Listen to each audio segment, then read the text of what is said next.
The message came in on a Wednesday morning. I want a divorce. I found someone who actually makes me happy. That's all it said. No explanation. No hesitation. Just a cold, typed ending to a 22-year story. My name is Nathan Bell. I'm 45.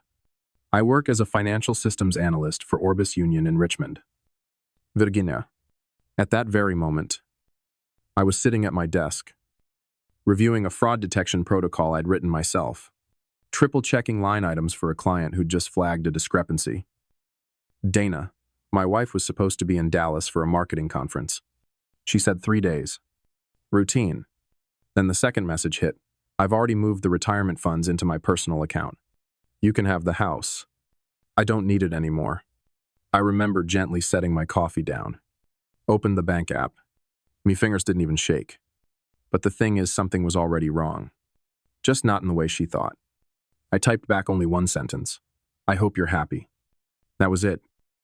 No fight. No pleading. Just 7 words.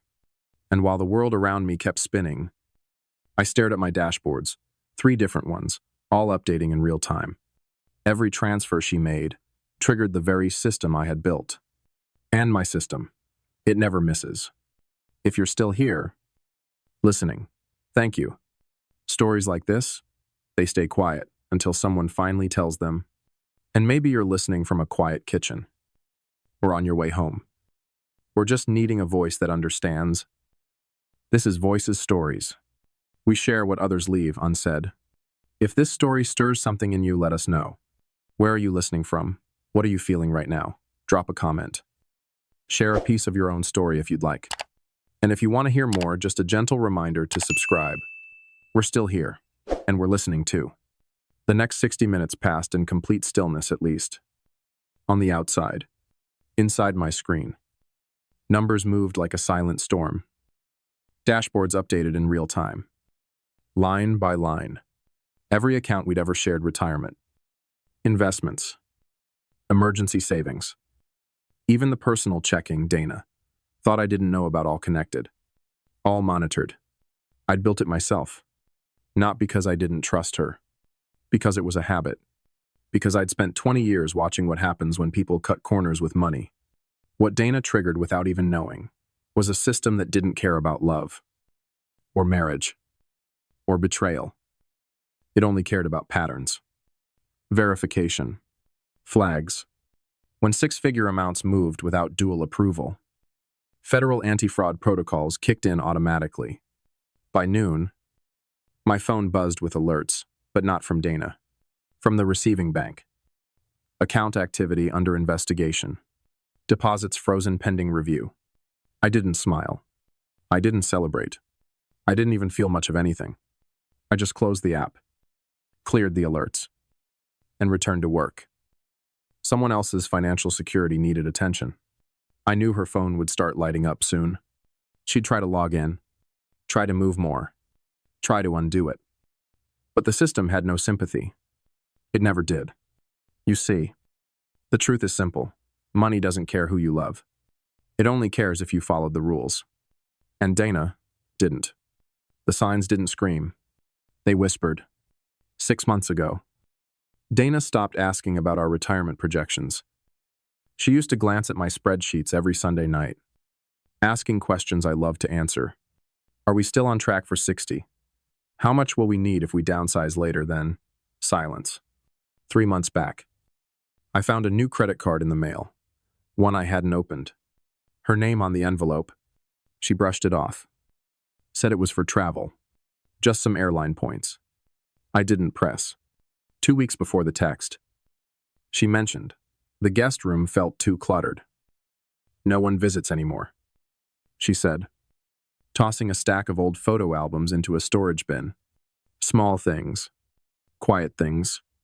At Thanksgiving, my sister leaned close and said, Dana seems different. Everything okay, just work stress. I'd said, I believed it, or wanted to. But now, looking back, it wasn't stress. It was planning. While I maintained our consolidated financial tracking system, the same one that saved clients millions, Dana had been studying it too. She watched me build it, knew its strength, knew how it connected every account. She must have thought she'd found a blind spot. But my system doesn't have blind spots. Not because I was paranoid, but because I've spent years cleaning up the messes of people who thought they could slip through the cracks. She thought I wouldn't notice. She forgot that I never miss. Tuesday night, just before she left for Dallas, Dana did something she hadn't done in a long time. She asked about our retirement. We were having dinner, something simple. Rotisserie chicken and salad. The television was on low in the background. Muted news flickering across the screen. I remember she was quiet for most of the meal, pushing lettuce around her plate like her mind was somewhere else. Then she looked up and asked, "How much do we have?" "In total? I mean, across all retirement accounts." He blinked. "About 800. "Ling," I said, setting my fork down. "Why?" She smiled small. "Finn. Just curious." I wanted to believe her. I really did. But something about the way she asked, the timing, in the detachment in her voice, it didn't feel like curiosity. It felt like calculation. Now I know. That was the final rehearsal. The last check before curtain call. That night, after she packed, she kissed me goodbye like it was nothing. "I'll call you from the hotel," she said. I nodded. "Travel safe." She walked out the door, heels clicking, suitcase rolling behind her. I watched from the hallway, then closed the door and stood there for a long minute. Something didn't feel right, but I couldn't name it yet. I didn't call her mom, didn't message her best friend Patricia, didn't reach for my own family. What would I even say? Your daughter tried to steal our retirement and got caught by fraud detection. It sounded absurd, like something from a bad drama.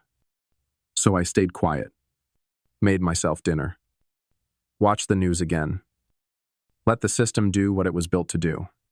At 11:04, 2 p.m. The first full fraud alert finalized. The money she tried to move frozen, the account she used flagged, the institutions involved notified. She'd gambled on speed on slipping everything through before I noticed. She'd relied on me being too distracted, too trusting, too human. But she forgot something.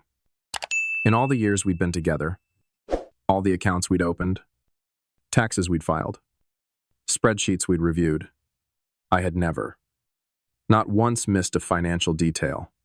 The call came Friday morning, 11:03 a.m. Her name lit up on my phone like nothing had changed. "Nathan, my card's not working," she said sharp, clipped, and already irritated. I recognized that voice, that edge. She used it during client calls when presentations went off script. Controlled panic, dressed up as mild frustration. "What's your balance?" I asked. "Zero." "How is it zero?" I transferred. "You're right about that."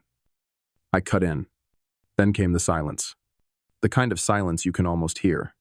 "What did you do?" she asked. "Nothing," I answered truthfully. The fraud detection system flagged the transfers from the retirement accounts. Large, unauthorized withdrawals without joint confirmation. Trigger a mandatory federal review. More silence.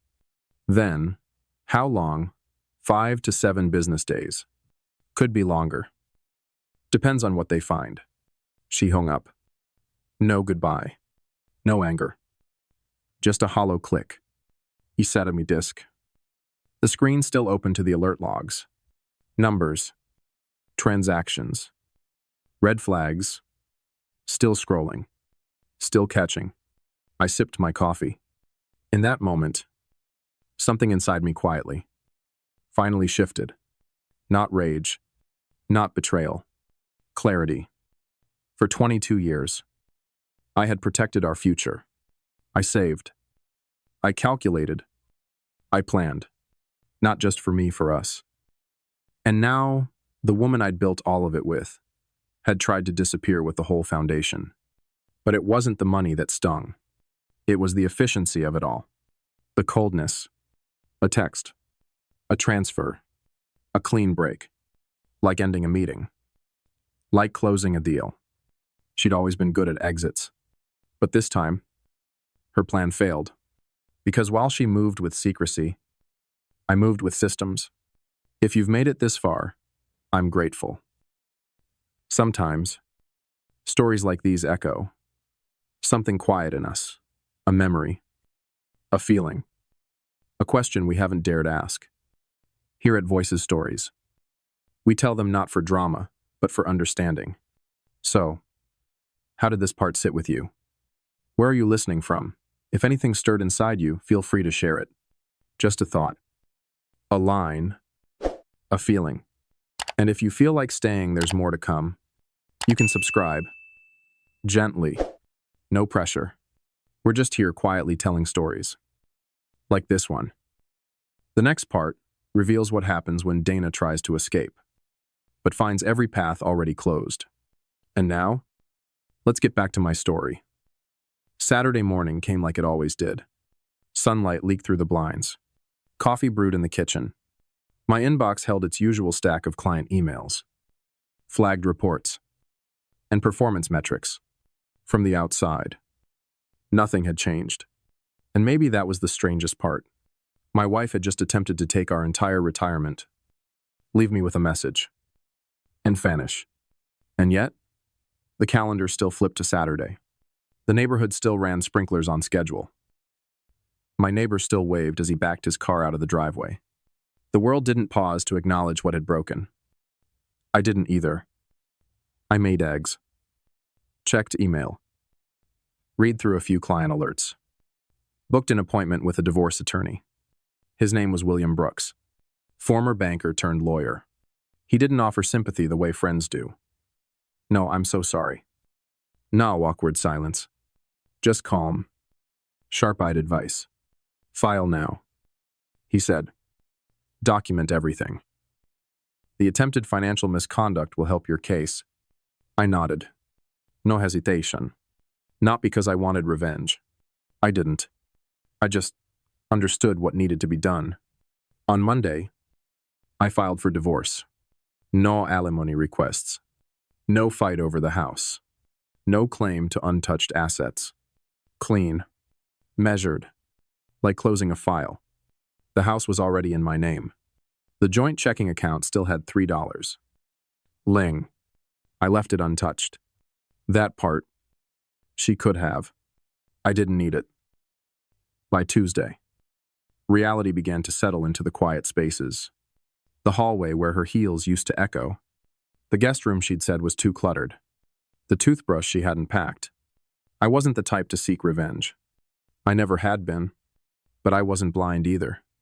The same systems I designed for Orbis Union algorithms to detect internal fraud, ghost transfers, suspicious routing behavior had now, without any effort, protected me, not because I turned them against her, but because they worked, because they did what people sometimes can't. They stayed vigilant, even when hearts wavered. And that, I realized, was the lesson. Banking systems don't care about promises. They care about patterns, about protocol, about proof. And Dana had broken every rule. Monday brought an alert I hadn't expected. My system flagged a new activity, not the frozen retirement accounts, not the joint checking. Something different. 3 failed credit card applications, all submitted under Dana's name, all using our shared home address. 2 from online banks. 1 from a local credit union. Rejected. Why? Pending fraud investigation. She was trying to open new lines of credit, and every door she reached for had already locked shut. I sat back in my chair. It wasn't over. Dana was trapped in a system. She thought she understood. She knew I monitored our finances, but she never fully grasped the depth. The way the flags talk to one another across institutions. The way everything connects. By Tuesday, her lawyer, Patricia Martinez, called me directly. Not a scheduled meeting. Just a call. This is getting messy. Nathan, she said. Voice clipped. Your wife needs access to basic living expenses. I was calm. I always am. She has access. The joint checking account still has $3. Ling. Patricia hesitated. That's hardly reasonable. It's the same amount we've always left there for emergencies. She considered $800. Oh, oh, zero reasonable to transfer without asking. Click. No more discussion. But the cracks were widening. On Wednesday, I received a call from someone unexpected, Alan Murphy, Dana's boss at Valerie Marketing. Nathan, he began, cautious. I hate to intrude, but was Dana actually in Dallas last week? For the conference, I paused. She told me she was. There's no record of her registration. No flights booked through our system. HR has no idea where she was. Something inside me dropped. Not like a fall, more like a slow, cold shift of weight. She hasn't answered my messages.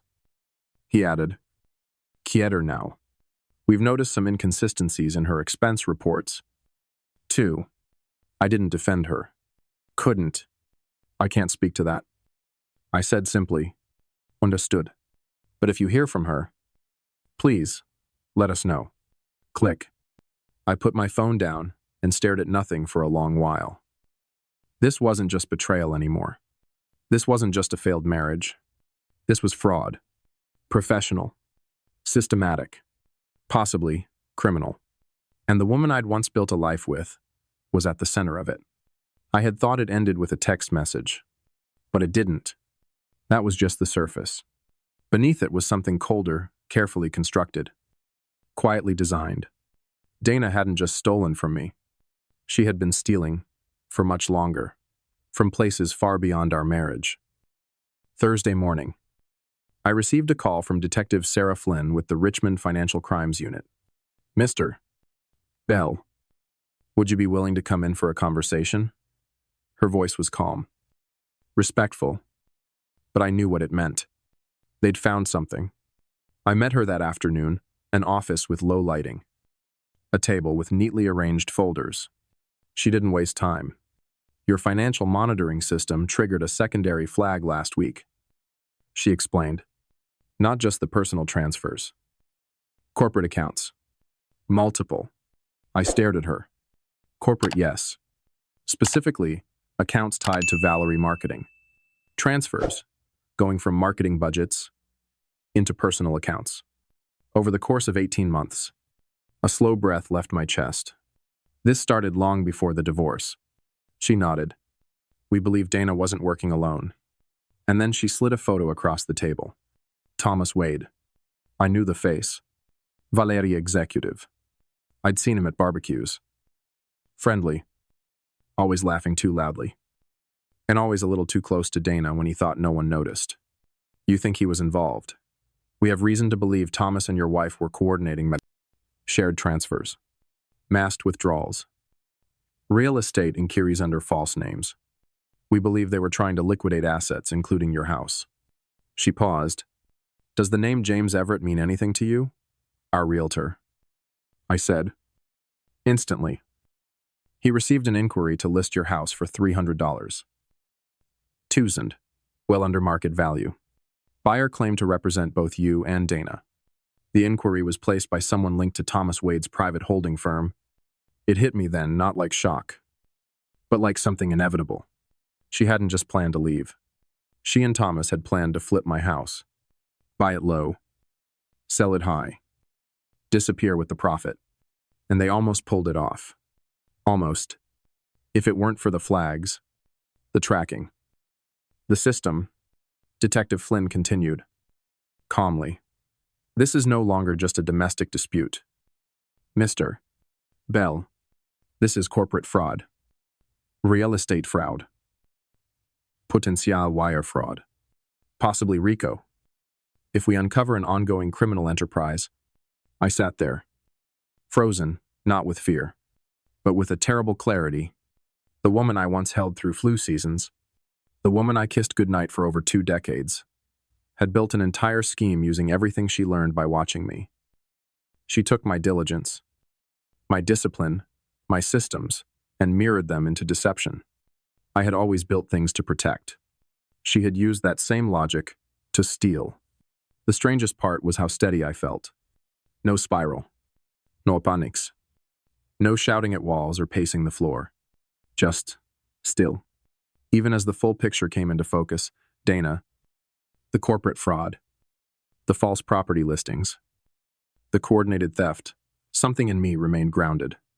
Maybe it was shock. Maybe discipline. Or maybe it was the system itself, the thing I built, the way it was always meant to work. Friday morning. I printed everything, every flagged alert, every transaction, every log from my monitoring dashboard. I organized them into files with labels, retirement transfers, unauthorized accounts, suspicious activity, Valerie, external real estate inquiries. Years of financial experience fell back into place like muscle memory. I'd done this for clients. Now I was doing it for myself. The night before the emergency hearing, Dana texted, "I'm sorry it came to this." I stared at the message a long time. But what do you say to someone who tried to vanish with everything you built? What do you say when the apology arrives after the damage I didn't reply? Somewhere between fraud reports and affidavit drafts. I had stopped feeling. Not numb. Just exact. That's what happens when your world burns slow instead of fast. You don't scream. You document. Friday. 9 a.m. Courthouse. Rain tapping gently against the marble steps. I arrived early, carrying my evidence in a plain black binder. Dana was already inside. I saw her through the glass wall before I entered, sitting next to Patricia, her lawyer. Shoulders tense, eyes distant. She looked smaller somehow. Not physically, but deflated, like a balloon slowly losing air. When our eyes met through the glass, she didn't look away. She mouthed one word. Why? What did I notice? Why did the system work? Why didn't I let her get away? I didn't answer. Some questions come too late to deserve a reply. The hearing took 20 minutes. The judge reviewed the documentation, confirmed the automatic nature of the account holds, acknowledged the pending fraud investigations. His ruling was brief access to the joint checking account. $3,000 was sufficient for basic living expenses until further notice. Dana left the courtroom with nothing new, just the same walls that had quietly but relentlessly closed in. As for me, I walked out into the rain. Binder in hand. Steps steady. Coffee waiting on the front seat of my truck. The systems worked. They caught what they were supposed to catch. Not because I set out to hurt her, but because I built something designed to see the truth, even when I didn't want to. Sunday evening. My phone lit up again. Another message from Dana. They're saying it's federal charges. They think I took millions. No preface. No warmth. No asking how I was. Just fear plain and sharp wrapped in desperation. I stared at the screen for a long time. This woman, the one I planned a life with, shared a home, a bed, a future, now reduced to a string of texts from jail. And still she wasn't asking for forgiveness. She was bracing for consequence. I didn't respond. What could I possibly say that I knew this day was coming, that I watched it unfold? Not with rage, but with the same quiet precision I'd brought to every audit I ever ran. Monday brought more. The U.S. Attorney's Office formally announced the expansion of the investigation. Dana and Thomas were now named in a coordinated embezzlement scheme across multiple corporate accounts. They called it ongoing enterprise-level fraud. The charges weren't abstract anymore. They had weight. They had form. And they came with prison time. That afternoon, our realtor James Everett called me. Confused. Someone tried to list your house again. He said, same buyer, same story. But this time, they pushed harder. Said they had verbal approval. I felt the pieces click into place like the final turn of a lock. Thomas. He wasn't just her accomplice. He was trying to finish the plan. Flip the house. Pocket the difference. Leave nothing behind. Except now, the trail was too obvious. The system had already documented everything. That night, Dana sent another message. I never meant for it to go this far. This time, I replied. Just one line. You never meant to get caught. No anger in it. No spite. Just truth. Because that was the truth. Wasn't it? She had calculated everything. The timing. The transfers. The sale. She had even calculated me. Counted on my distance. My silence. My discipline to work in her favor. What she never counted on was the fact that I'd built systems that cared more about integrity than I ever did about comfort. And those systems, they caught everything. 17 days. That's how long the federal trial lasted. 17 days of testimonies. Exhibits. Financial records. Expert witnesses. And procedural silence. The kind of silence you only hear in courtrooms thick. Deliberate. Weighted with consequence. I testified twice. Once, about the fraud detection system. And once, about my marriage. The first time, I spoke as an analyst. I explained how I'd built a custom integrated platform to track unusual financial activity, how the system detected thresholds, how alerts were triggered automatically at 3-4 a.m. when Dana tried to move funds without two-party verification. The prosecutor asked, "Did you ever manually interfere with your wife's access?" "No," I answered. The system only monitored shared assets. I never touched anything that wasn't jointly owned. There was no emotion in my voice, just structure, logic, audit trails. The second time, the questions turned personal. "Did you suspect your wife of professional misconduct?" "No," I said. I trusted her. "When did that trust end?" I paused, then answered, "When my system flagged her attempt to drain our retirement savings without authorization." That moment hung in the courtroom, like fog soft, but inescapable. Across from me, Dana sat in silence. No makeup, no designer suit, just gray inmate clothing and a stare that didn't know where to land. Each day, she looked smaller. Each witness, each document, each record chipped something else away. Day 12. The turn came. Thomas Wade broke. He took a plea deal, 7 years, in exchange for full cooperation. And when he started talking, the dam burst. He laid it out, piece by piece. How Dana helped falsify budget reallocations. How they used shell companies to move funds. How they created false invoices and disguised asset transfers. How she managed the ledgers. She was the bookkeeper. Thomas said on the stand. She made it all look clean. They played recorded calls after that. Her voice. Clear. Familiar. Nathan's so obsessed with his own systems, he won't check my work accounts. He respects boundaries too much. I didn't react. Because that was true. I had respected her space. Her privacy. Her competence. And she'd used that respect as a blindfold. The verdict came on day 17. Guilty. 12 counts of wire fraud. 8 counts of conspiracy. 2 counts of embezzlement. Sentencing would be set in 6 weeks. As the courtroom emptied, Dana was led away. She didn't look back. I didn't follow. We had already said everything that mattered. Not in words, but in ledgers, in patterns, in proof. And the truth. The truth always shows up on the record. 2 months after sentencing, the numbers settled. Dana received 18 years. Thomas Godevine. 5 other Valerie employees took shorter deals. The house sold for $500. Zero clean. Above market. No tricks this time. I didn't celebrate. I didn't mourn. I moved. A smaller house in Norfolk. 1 story. No guest rooms.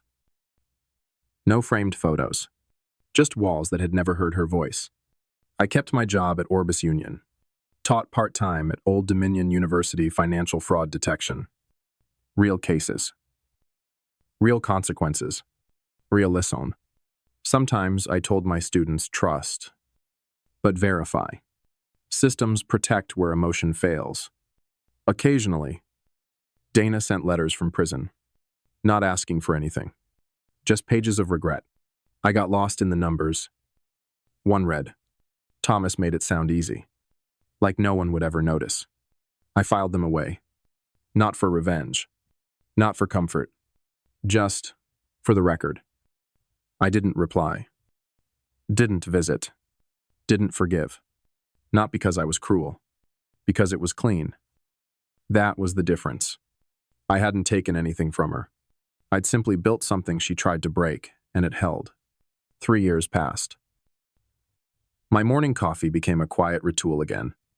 Simple breakfast. Market check. Long drives without detours. Sometimes, I passed Valerie's new office downtown. New Signega. New staff. New rules. Now shaped by the very systems that had uncovered them. 12 families received restitution.